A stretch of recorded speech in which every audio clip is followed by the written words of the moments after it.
Right now, a thought just appeared in your mind, but there's a question almost no one asks. Did you create that thought? Or did it simply appear? Now try something. Choose what your next thought will be before it appears. You can't. Because if you observe carefully, you don't actually choose your thoughts. They simply appear. So what does that mean? Are you really thinking or just observing? Or is there something thinking through you? And in the next few minutes, you're going to discover something that can change the way you deal with anxiety and even the things that seem to trap you from within. There's an almost automatic feeling that you are in control of your own mind, as if every thought that appears is created by you, as if there was some kind of internal center making silent decisions all the time. But if that were true, you would be able to predict your next thought before it appears. You would be able to decide exactly what to think, when to think, and how to think. But that's not what happens. Thoughts simply appear without warning, without permission, without effort. And this becomes even clearer when you pause for a moment and observe, not in a theoretical way, but directly. Now, as you listen to this, one thought appears, then another, and another, like waves arriving at the shore. You don't create the wave. You don't control the ocean. You simply watch the movement happening. And maybe for the first time, you begin to notice that something is strange about all of this. Because if you don't choose what you think, then what exactly is your role in this process? Imagine someone sitting alone in a quiet room, trying not to think about anything for just a few seconds. It sounds simple, but it's almost impossible. Within moments, an image appears. A memory, a concern, an internal dialogue begins without being invited. And that person realizes something uncomfortable. They are not in control. It's like trying to stop the sky from forming clouds. The more you try to control it, the more obvious it becomes that the movement doesn't depend on you. And maybe you've felt this in moments of anxiety when thoughts accelerate without stopping, creating scenarios, repeating stories, pulling you into them. If you truly controlled your mind, it would be enough to stop. But it isn't. And this detail changes everything, because it reveals a subtle but profound difference between what appears and what perceives what appears. Now look more carefully. There is the thought, and there is something that perceives the thought, two levels happening at the same time. One is automatic, continuous, unpredictable. The other is silent, present, simply observing. And this distinction may seem small at first, but it opens a huge door. Because if you can perceive a thought, it means you are not that thought. Just as you observe a sound without being the sound, or observe an image without being the image. And then a possibility arises that almost no one considers. Maybe you are not the mind. Maybe you are what lies behind it, that which observes, but does not interfere. And if that is true, then the question stops being, why do I think this way? And becomes something completely different, much deeper. If you are not creating your thoughts, then where do they come from? There's a curious moment that almost no one notices. A thought appears, and only afterward do you realize it is there. There is no warning, no conscious creation process. It simply arrives fully formed, as if it had crossed an invisible doorway into your mind. And this raises an uncomfortable question. Because if you didn't participate in its creation, then that thought came from somewhere.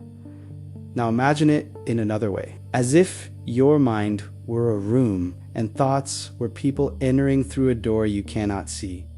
You don't open the door. You don't invite them. But they enter anyway. Some are light, almost unnoticed. Others are intense, filling the space, demanding attention, and you most of the time simply react, as if you were inside something that had already begun before you noticed it. And the more you observe this, the harder it becomes to sustain the idea that you are the author of everything happening in your mind. Throughout history, some of the greatest ideas emerged exactly like this.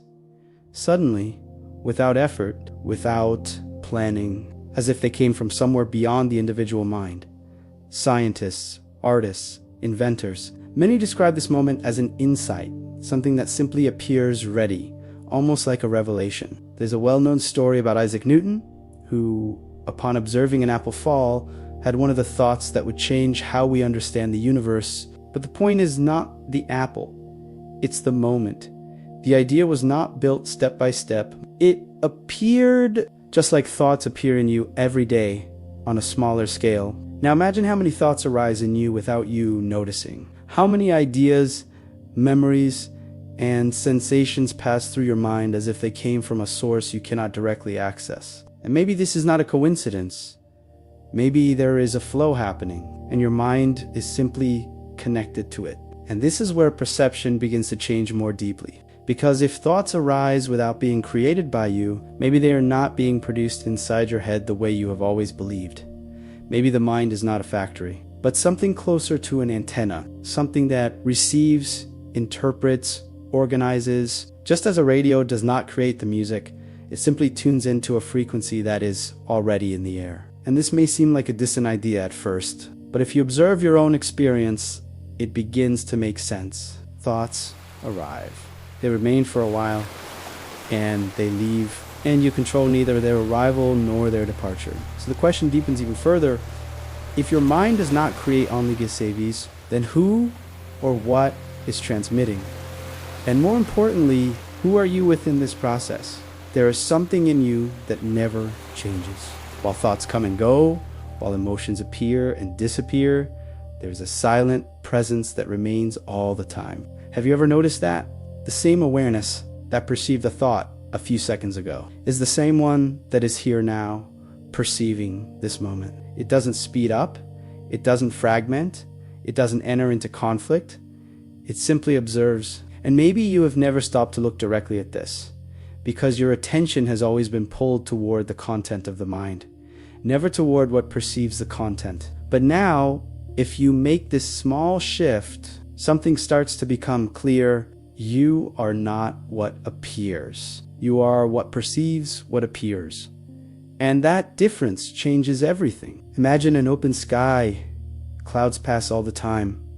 Some light, almost transparent. Others dense, heavy, filling the entire space. But none of them altered the sky itself. The sky remains there, intact, silent, simply allowing everything to pass.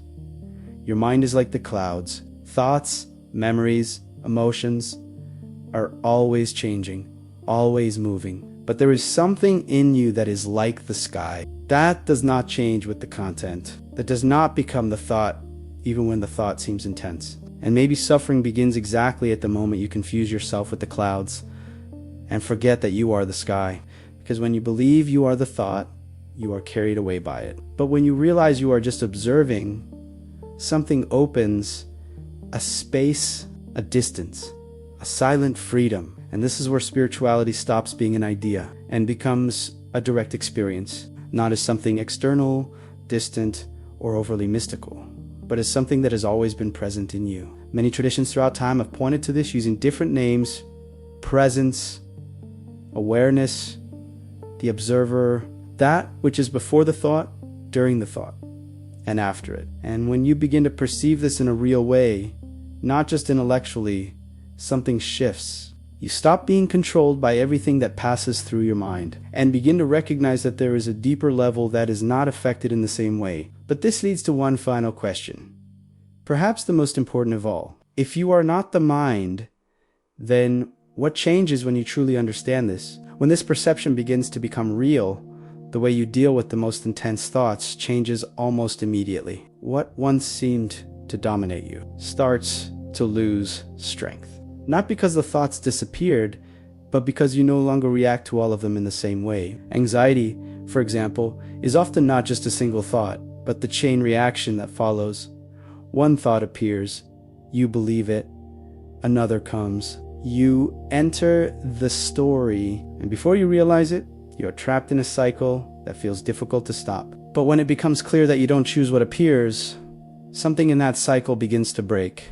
You no longer need to follow every thought to the end, and that alone completely changes the internal experience. Think of someone standing by the side of a busy road. At first, every passing car draws attention, makes noise, feels impossible to ignore. The mind works like this when you are fully identified with thoughts. Every idea seems important, urgent, worthy of response. But gradually, something changes. The cars keep passing, but you no longer follow each one. Some pass quickly, others more slowly, but none need to be followed. And this is exactly what begins to happen within you. The excess of thoughts may still exist, but it no longer drags you in the same way. Because now there is a clear difference between the movement and the one who is observing the movement. And at this point, something deeper begins to reveal itself. What was holding you wasn't the number of thoughts, but how much you were identified with them. As this identification starts to dissolve, even gradually, a different feeling emerges. Lighter, more stable, less urgent. Not because everything became silent, but because you found a place that does not depend on that noise, an inner point that remains regardless of what passes through the mind. And when you begin to recognize this in practice, even for a few moments, the way you live changes. Because maybe the freedom you were searching for was never about controlling the mind, but about realizing you were never it. And perhaps the most interesting part of all this is that you don't have to believe anything that was said here. You can simply observe. Now, as a thought appears and disappears, without effort, without control, without needing to do anything. Because maybe the answer was never in trying to change your mind, but in seeing more clearly what has always been behind it. And if this made sense to you, or if at any moment you noticed that space between you and your thoughts, let me know in the comments. I want to know how far this perception reached for you. And if you want to continue exploring this kind of reflection, consciousness, mind, and the nature of reality, don't forget to like this video and subscribe to the channel. See you in the next video.